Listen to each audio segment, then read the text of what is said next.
नमस्कार।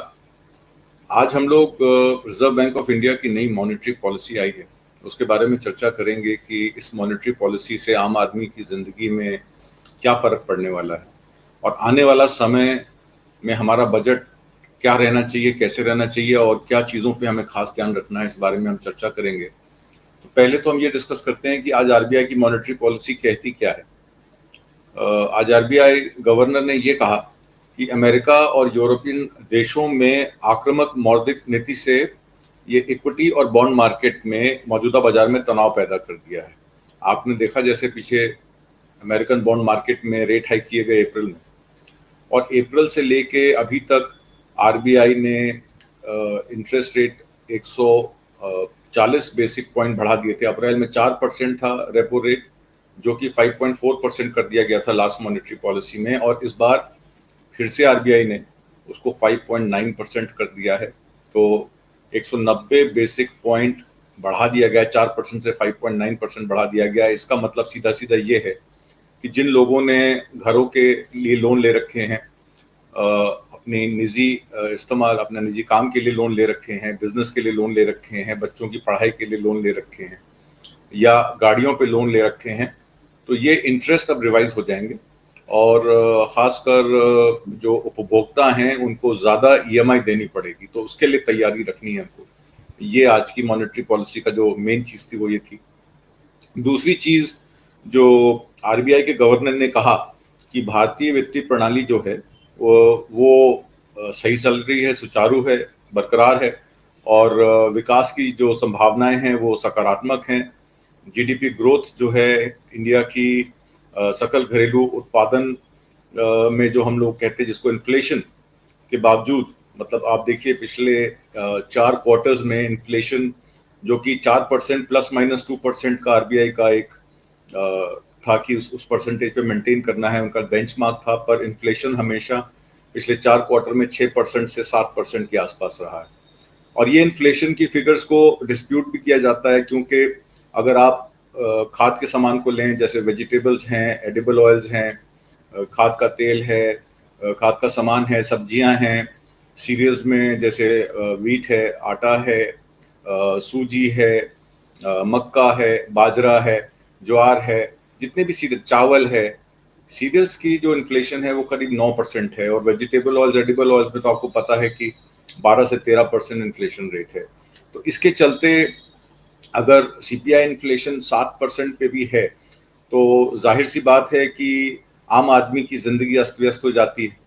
पेट्रोल और डीजल के प्राइस इसलिए नहीं बढ़े क्योंकि एवरेज, आरबीआई गवर्नर ने कहा कि एवरेज जो क्रूड ऑयल है वो अभी तक जुलाई तक से अगस्त तक $104 बैरल का एवरेज कॉस्ट आ रहा था, जो कि अब सितंबर के महीने में घट के $100 पर बैरल हो गया, क्योंकि इंटरनेशनल प्राइसेस बढ़ी नहीं है, कई जगह घटी हैं क्रूड ऑयल की। इस वजह से पेट्रोल डीजल की प्राइसेस ना बढ़ने से फ्यूल इन्फ्लेशन का परसेंटेज घटा है टोटल रिटेल इन्फ्लेशन में। बट आपने देखा जैसे खरीफ क्रॉप में इस बार बारिश कम हुई, साउथ वेस्ट मानसून के चलते बिहार में, उत्तर प्रदेश में, स्पेशली नॉर्थ के एरियाज में कहीं बहुत ज़्यादा डेफिशिट रेन हुई है। उत्तर प्रदेश में 30% डेफिशिट है, राजस्थान में 28% डेफिशिट है, और बिहार में तो 35% डेफिशिट रेन हुई है। और ज़्यादातर बारिश जो है वो इस बार बे ऑफ बंगाल के करंट के चलते पाकिस्तान में, और पाकिस्तान से जो प्रदेश हमारे साथ लगते हैं वहाँ पे ज़्यादा बारिश हुई, और नॉर्थ में बारिश कम हुई। इस वजह से खरीफ की क्रॉप में चावल की इस बार उपज खरीफ क्रॉप में कम होगी। इसके चलते सरकार ने एक्सपोर्ट बैन भी लगा दिया था, राइस के 20% काउंटरवेलिंग ड्यूटी लगा दी थी। अभी कल एक न्यूज़ आई जिसमें कहा कि ब्रोकन राइस में से एक्सपोर्ट ड्यूटी को कम कर दिया जाएगा, जो 20% लगाई थी, क्योंकि अंतर्राष्ट्रीय बाजार में जब आपकी परचेज ही नहीं होगी, आपका रेट जो है वो ठीक नहीं होगा, तो आपसे कौन खरीदेगा चावल। तो सरकार उस बात को ऑब्जर्व कर रही है। एफसीआई के गोदामों में 66 से 67% गेहूं, चावल और मोटा अनाज कम है पिछले सितंबर 2021 के मुकाबले इस साल सितंबर 2022 में। और सरकार ने ये भी कह दिया है कि फ्री का राशन 80 करोड़ लाभार्थियों को दिसंबर तक दिया जाएगा। उसके लिए 47,000 करोड़ का प्रोविजन भी सरकार ने किया है। अब चूंकि एफसीआई किसानों से खरीद करती है। 1920 रुपये में गेहूं खरीदी जाती है और चावल के अलग अलग रेट हैं। तो अब देखना यह है कि धान की परचेजिंग जो अभी सितंबर में शुरू हो जानी चाहिए थी, क्योंकि बेमौसमी बरसात के चलते धान कई फसलों की कई खराब हो गई। कपास का बहुत बुरा हाल हुआ। पंजाब में कपास के जितने भी खेती थी वो पानी के चलते सारी की सारी खराब हो गई। बाजरा जो तैयार पड़ा था बिकने के लिए वो खेतों में बारिश के चलते, बेमौसमी बारिश के चलते खराब हो गया। अब चावल की आउटपुट क्या निकलती है, क्योंकि पिछले वर्ष जो गेहूं है रबी क्रॉप की, उसकी 110 मिलियन टन के मुकाबले इस साल मात्र 106 मिलियन टन गेहूं ही उत्पादन हो पाया है, जिससे एफसीआई के गोदामों में गेहूं कम खरीदा गया है। और कई जगह जब ये प्रधानमंत्री गरीब कल्याण योजना के अंतर्गत चावल और गेहूं बांटा गया था, तो कई स्टेटों में गेहूं की जगह चावल डिस्ट्रीब्यूट किया गया, क्योंकि चावल का स्टॉक 55 मिलियन टन था, जबकि गेहूं का स्टॉक घट के 28 मिलियन टन हो गया था। अब तो उससे भी कम है जो उनकी मिनिमम रिक्वायरमेंट है। तो ये सब चीजें हैं। इसके चलते अब रेपो रेट भी बढ़ गया है। और दूसरी बात है कि जैसे मैंने आपको बताया कि Q1 में जीडीपी जो ग्रोथ थी, सकल घरेलू उत्पादन जीडीपी की वृद्धि जो थी, वो मात्र 13.5% थी, जबकि 16.2% का आकलन किया था Q1 गवर्नमेंट ने। आरबीआई गवर्नर ने पिछले अपने अभिभाषण में ये कहा था कि 16.2% Q1 में और 7.5% और 6.4% और 6.4% की दर से Q2, Q3, Q4 ग्रो करेगा। तो उन्होंने जो एस्टिमेट दिया था वो करीब 7.5% का दिया था। अब जो जीडीपी ग्रोथ है वो करीब 7% पे आंकली जा रही है। आप ये स्लाइड 1 देखिए। स्लाइड 1 में रेपो रेट को 50% बीपीएस पॉइंट्स बढ़ा के 140 बेसिक पॉइंट अप्रैल से अभी तक बढ़ा दिया गया है। जीडीपी की प्रोजेक्शन जो है फाइनेंशियल ईयर 23 की सरकार ने रिवाइज करके 7% कर दी है। और इन्फ्लेशन फॉर फाइनेंशियल ईयर 23 की जो एस्टिमेट है वो 6.7% कर दी गई है। ये हाईलाइट है आज के मॉनेटरी पॉलिसी को लेकर। इनकी मीटिंग कल हुई थी लास्ट में और उसमें ये बताया गया था। दूसरा टेबल देखिए, इसमें हाइलाइट्स हैं आज की आरबीआई मॉनेटरी पॉलिसी की, जिसमें जैसे कि मैंने आपको बताया कि रेपो रेट जो है 5.9% हो गया है, जिससे ईएमआईज बढ़ जाएंगे आम आदमी की। और जो बैंक रेट हैं स्टैंडिंग फैसिलिटी के, वो 6.15% कर दिए गए हैं 5.65% से। तो जाहिर सी बात है कि जो बैंकों का पैसा जो वो सोर्स करते हैं, जब वो महंगा हो जाएगा तो ईएमआई, तो जो पैसा जिस रेट पे बांटते हैं वो महंगा हो जाएगा। और इसमें तीसरी चीज लिखी है कि जो एमपीसी मॉनिटरिंग पॉलिसी कमेटी है, उसका फोकस अब ये रहेगा कि जितनी अकोमोडेशंस जितने भी उन्होंने हेल्प उन्होंने दी, प्रोवाइड की थी इकोनॉमी को रिवाइव करने के लिए कोरोना काल के बाद, उसको थोड़ा थोड़ा धीरे धीरे करके वो विड्रॉ करेंगे। और इन्फ्लेशन को कंट्रोल करने के लिए वो मॉनेटरी पॉलिसी के अंतर्गत इंटरेस्ट रेट्स टाइट रखेंगे, ताकि लिक्विडिटी जो है वो लिमिटेड रहे। अगर लिक्विडिटी लिमिटेड रहेगी तो डिमांड साइड भी कंट्रोल रहेगी। हालांकि ये एक विषय जो है वो डिस्प्यूट का है, क्योंकि हमारे देश में सप्लाई साइड ही सारा एक्टिविटी चल रही है पिछले 5-6 सालों से। और इंडस्ट्रियल प्रोडक्शन भी जैसे कि मैंने आपको पिछले प्रोग्राम में बताया, 70 से 72% इंडस्ट्रियल प्रोडक्शन कैपेसिटी यूटिलाइजेशन थी। इस बार आरबीआई गवर्नर का कहना है कि कैपेसिटी यूटिलाइजेशन 74.2% हो गई है। तो उससे जो है इकोनॉमीज ऑफ स्केल प्रोडक्शन में मिलेंगी, तो हो सकता है कि सेल प्राइस में कुछ कमी आए। जो अगर कॉस्ट कम होगी मैन्युफैक्चरर को, तो जाहिर सी बात है कि वो आपको माल जो है वो कम पैसे में सप्लाई करेगा। पर चूंकि इन्फ्लेशन जो है वो 7% पे है, तो प्राइस कैसे गिरेगा आइटम्स का, जो आम रोजमर्रा की जिंदगी में जो चीजें काम में आती हैं, जो आम आदमी खरीदता है, क्या उसके रेट कम होंगे इस कैपेसिटी यूटिलाइजेशन इंक्रीज होने से? ये बहुत एक संकट भरा सवाल है, क्योंकि सप्लाई साइड तो ये गवर्नमेंट काफ़ी बैंकिंग एक्टिविटी के द्वारा कॉर्पोरेट्स को लोन देकर इंडस्ट्रियल एक्टिविटी को बढ़ाना चाहती है। बट अगर उसकी डिमांड ही नहीं रहेगी प्रोडक्ट्स की, तो वो प्रोडक्ट मैन्युफैक्चर अगर हो भी गए तो बिकेंगे कैसे? स्टॉक्स इंक्रीज हो जाएंगे, डिस्ट्रीब्यूशन चैनल को दिक्कत आएगी आइटम्स को बेचने में। तो ये सब चीज़ें हैं, इसके बारे में सोच विचार करना चाहिए सरकार को कि डिमांड साइड कैसे बढ़ाई जाए। जब तक लोगों की इनकम नहीं बढ़ाई जाएगी, एम्प्लॉयमेंट के एवेन्यूज नहीं इंक्रीज होंगे, एम्प्लॉयमेंट जनरेशन नहीं होगी, तब तक कैसे ये सब चीज़ें की जाएंगी। उसमें इन्फ्लेशन का तो वैसे मैंने आपको बताया कि 6% second quarter for financial year 23 का जो सेकेंड क्वार्टर है उसमें अनुमान 6% है। ओवरऑल इन्फ्लेशन 7% के करीब रहेगा और जीडीपी का जो टारगेट है वो 7.2% के एस्टिमेट से अब 7% कर दिया गया है। ये एस्टिमेटेड था कि शायद 7.5% तक जीडीपी जाए, पर क्योंकि पहले क्वार्टर में 13.5% की ही आपको प्रोडक्शन मिल पाई है, 13% का ही क्वार्टर वन ग्रोथ हुआ है, तो अगले 3 क्वार्टरों में ग्रोथ उसके अकॉर्डिंगली कम होगी। तो ये सब चीजें हैं। और अब जो सीपीआई इन्फ्लेशन की हम बात कर रहे थे, 2019 में सीपीआई इन्फ्लेशन जो था वो करीब 3% था और आज का इन्फ्लेशन जो है करीब 7% है। तो क्वार्टर 2 में अनुमान आरबीआई का ये है कि 6% तक शायद उसको कंटेन किया जाए। हालांकि वो कितना सक्सेसफुल होगा इसके बारे में कहना मुश्किल है। जहां तक लिक्विडिटी की बात है, आरबीआई गवर्नर का ये कहना है कि गवर्नमेंट एक्सपेंडिचर बढ़ने से लिक्विडिटी ज़्यादा बढ़ेगी। एवरेज एब्जॉर्प्शन, जो कहते हैं कि एवरेज डेली एब्जॉर्प्शन जो है वो 1.1 lakh crore rupees per day की है। जो सरकारी वैसे तरलता बढ़ेगी, जो वर्तमान के सितंबर 2022 में 1.1 लाख करोड़ की औसतन दैनिक अवशोषण पर है।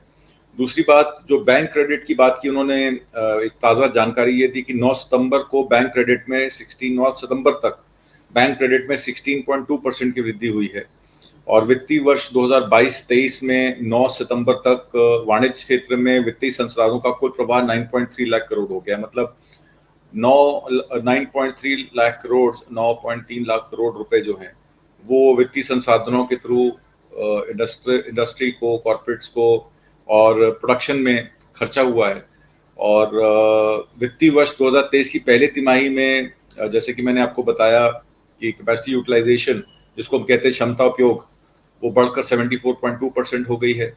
और जुलाई 2022 में जो इंडस्ट्रियल एक्टिविटी थी उसमें 2.4% का कमी आई थी और वित्तीय वर्ष 2023 में जीडीपी का जो अनुमान है सरकार का तो वो 7% है। आरबीआई का भी ये कहना है।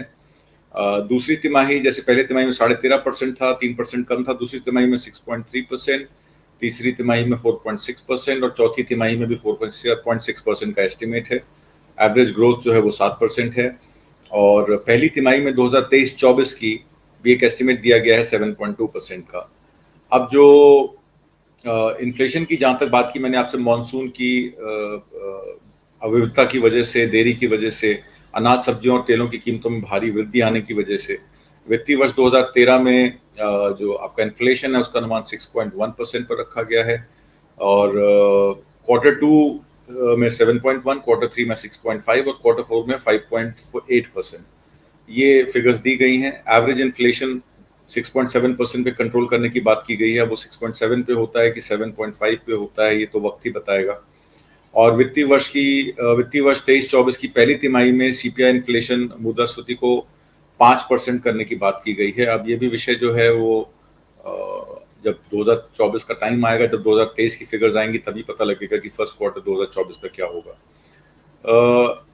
एक बात आरबीआई गवर्नर ने ये भी कही कि जो जिस तरीके से अमेरिकन डॉलर बाकी करेंसियों के मुकाबले अप्रिशिएट हुआ है, उसमें भारतीय रुपया डॉलर के मुकाबले मात्र 7.4% की ही गिरावट आई है। मतलब कि 7%, जैसे 14.5% डॉलर और करेंसियों के मुकाबले अप्रिशिएट हुआ है, तो इंडियन रुपये के मुकाबले खाली 7.4% ही अप्रिशिएट हुआ है। उसकी वजह कई दी जा रही हैं। कल एक खबर ये भी आई थी कि आरबीआई ने $1 बिलियन करेंसी, अपने डॉलर करेंसी जो है वो बेची है रुपए के मुकाबले और इस वजह से फ्लक्चुएशन जो है वो 82 रुपये पे उसको रोका गया। अगर आरबीआई ये कदम ना उठाती तो हो सकता था कि डॉलर 83-84 रुपये पे भी पहुंच जाता। इसका डायरेक्ट असर हमारी इंपोर्ट्स पे होता है, क्योंकि हमारा बैलेंस ऑफ पेमेंट क्राइसिस है, हमारी इंपोर्ट एक्सपोर्ट से ज़्यादा है। विदेशों में मंदी के चलते एक्सपोर्ट ऑर्डर्स बढ़ नहीं रहे हैं और इंपोर्ट में तेल की कीमतों के डॉलर फ्लक्चुएशन की वजह से जो सबसे ज़्यादा आयात है तेल का, एनर्जी का, उसमें हम लोगों का खर्चा ज़्यादा होता है, क्योंकि यूएसडी डॉलर अगर महंगा होगा तो रुपया ज़्यादा खर्चा होगा, बजट ज़्यादा हो जाएगा और ये डेफिसिट जो है ये बहुत देश के लिए नुकसानदायक है। जैसे कि आपको ज्ञात हो, पिछले साल सितंबर अक्टूबर में हम लोगों की जो फॉरेन हमारी जो विदेशी मुद्रा भंडार था वो करीब 634 डॉलर था, बिलियन डॉलर था सॉरी, और जो कि अब घट के सिर्फ 537.5 बिलियन डॉलर रह गया है। तो 23 सितंबर की ये लेटेस्ट फिगर है जो आरबीआई गवर्नर ने आज दी। विदेशी भंडार में जो 67% जो गिरावट आई है डॉलर के मुकाबले, वो उच्च अमेरिकन बॉन्ड के रेट बढ़ने से भी हुई है, और यूएसडी भारत के रुपए के अगेंस्ट 82-82.5 रुपए का जो यूएसडी डॉलर हो गया है, अमेरिकन डॉलर हो गया, उसकी वजह से भी विदेशी भंडार में हमारे जो मुद्रास्फीति है, मुद्रा भंडार में 67% की गिरावट आई है। और इसमें एक मेन बात ये भी आ जाती है कि अगर व्यापार घाटा जीडीपी का 8.5 से 9% रहेगा तो फिर पेमेंट क्राइसिस भी हो जाएगा, इंटरेस्ट सबवेंशंस बढ़ जाएंगी। इसका सीधा सीधा आकलन ये है कि अगर ब्याज ज़्यादा देना पड़ेगा सरकार को तो उनके पास पैसा उतना ही कम होगा हेल्थ सर्विसेज में, एजुकेशन सर्विसेज में, और गवर्नमेंट एक्सपेंडिचर जो है वो कर्टेल हो जाएगा। या अगर कर्जा ज़्यादा बढ़ेगा तो जाहिर सी बात है खर्चा कम हो जाएगा। तो ये देखने वाली बात है कि किस तरीके से डेफिसिट को सरकार कंट्रोल करती है, यूएसडी के अगेंस्ट गिरते हुए रुपए को कैसे कंट्रोल करती है, बढ़ती हुई एनर्जी कॉस्ट को और गैस की कॉस्ट को कैसे कंट्रोल करती है, क्योंकि गैस की कॉस्ट बढ़ने से, सीएनजी एलपीजी के बढ़ने से सीधा सीधा उसका असर घरेलू बजट पर भी होता है। तो ये एक बहुत बड़ा मामला है जो सरकार को देखना पड़ेगा। जैसे कि मैंने आपको बताया कि भारत की आयात जो है, जो इम्पोर्ट है, वो निर्यात से कहीं ज़्यादा अधिक है।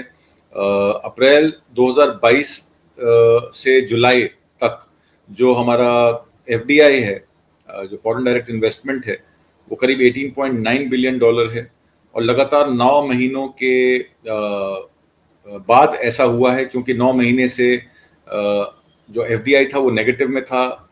अब जुलाई से सितंबर के दौरान एफडीआई 7.5 बिलियन डॉलर, एफपीआई जो फॉरेन इंस्टीट्यूशनल इन्वेस्टर्स हैं जो डायरेक्ट हमारे स्टॉक मार्केट्स में और हमारी जो इंडस्ट्रियल एक्टिविटी है उसमें इन्वेस्ट करते हैं, तो एफपीआई जो है वो इधर जुलाई से सितंबर में 7.5 बिलियन डॉलर से बढ़ी है, जो जैसे कि मैंने आपको बताया कि पहले 9 महीने में वो नेगेटिव में थी, अब पॉजिटिव हुई है। और भारत की जो जो अब चालू खाते में घाटा है जीडीपी का, वो करीब 2.8% है।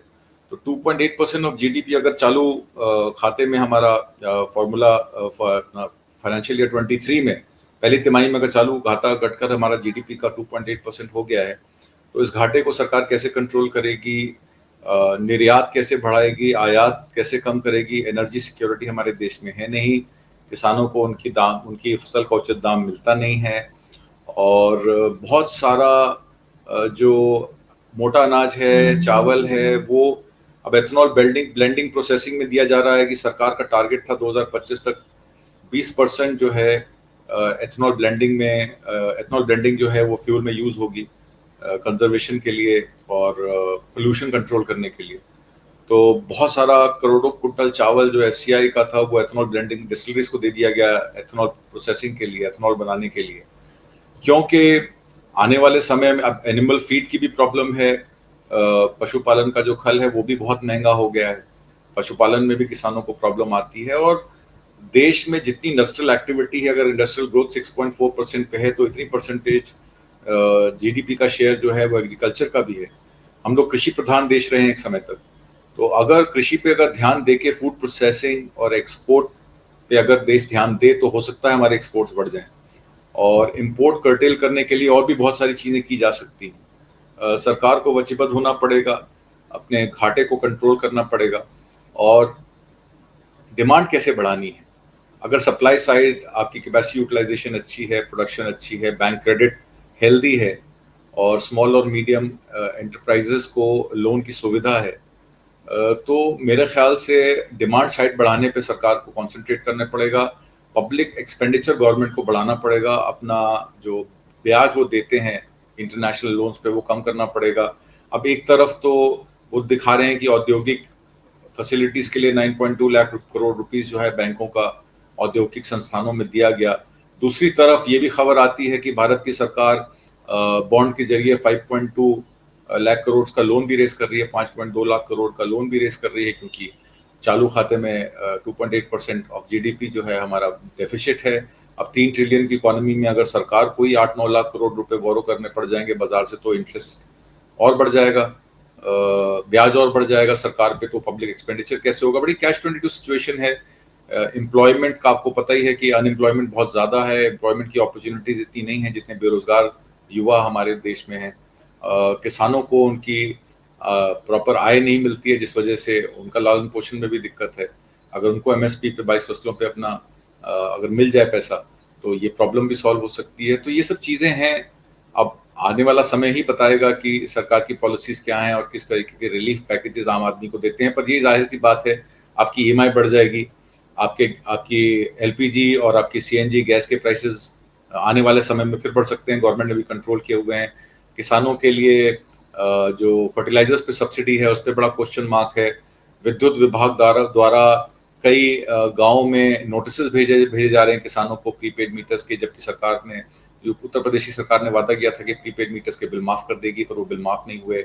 और निजीकरण जिस तरीके से इलेक्ट्रिसिटी अमेंडमेंट बिल 2022 के द्वारा किया जा रहा है, तो बिजली की भी एक बहुत बड़ी मार किसानों पे और आम जनता पे पड़ सकती है। बिजली के बिल भी महंगे हो सकते हैं, पानी के बिल भी महंगे हो सकते हैं।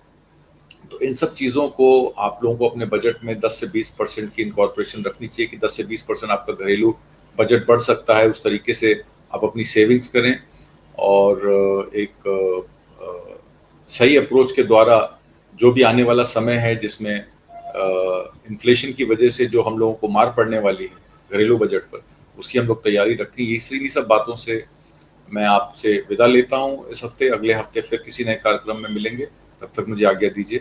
नमस्कार।